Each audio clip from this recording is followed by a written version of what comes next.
Hi Sobat Beriman, kembali lagi di channel Hijrah.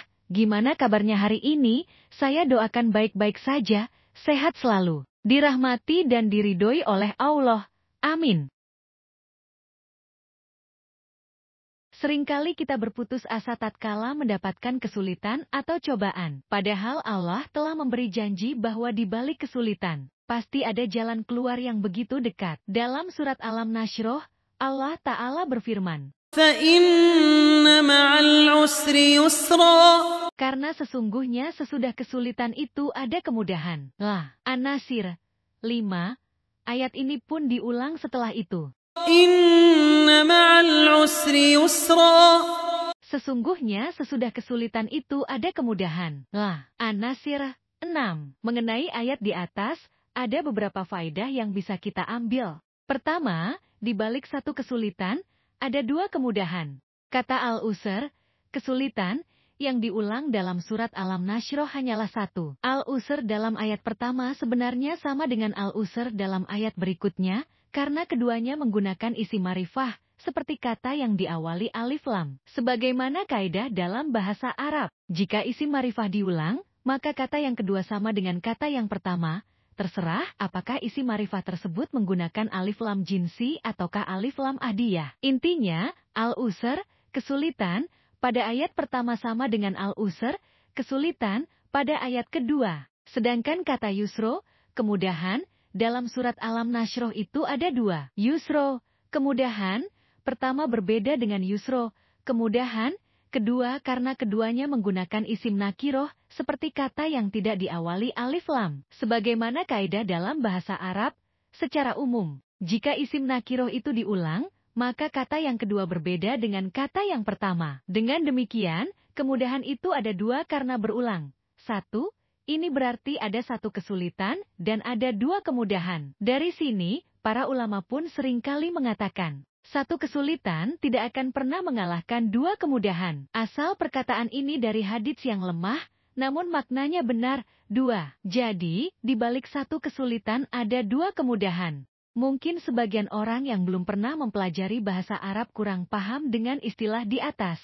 Namun itulah keunggulan orang yang paham bahasa Arab, dalam memahami ayat akan berbeda dengan orang yang tidak memahaminya. Oleh karena itu, setiap muslim hendaklah membekali diri dengan ilmu alat ini. Di antara manfaatnya, seseorang akan memahami Al-Quran lebih mudah, dan pemahamannya pun begitu berbeda dengan orang yang tidak paham bahasa Arab. Semoga Allah memberi kemudahan. Kedua, akhir berbagai kesulitan adalah kemudahan.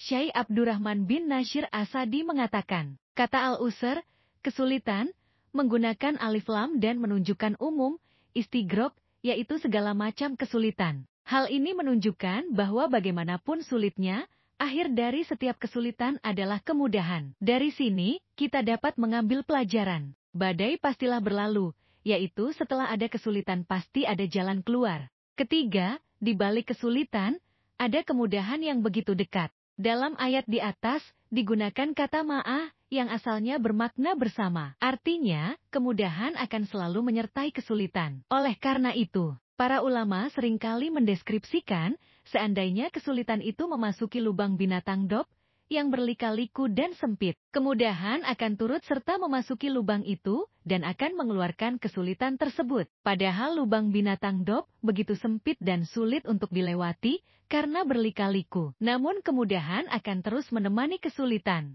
walaupun di medan yang sesulit apapun. Allah Ta'ala berfirman, Allah kelak akan memberikan kelapangan sesudah kesempitan. Surah At-Talaq 7.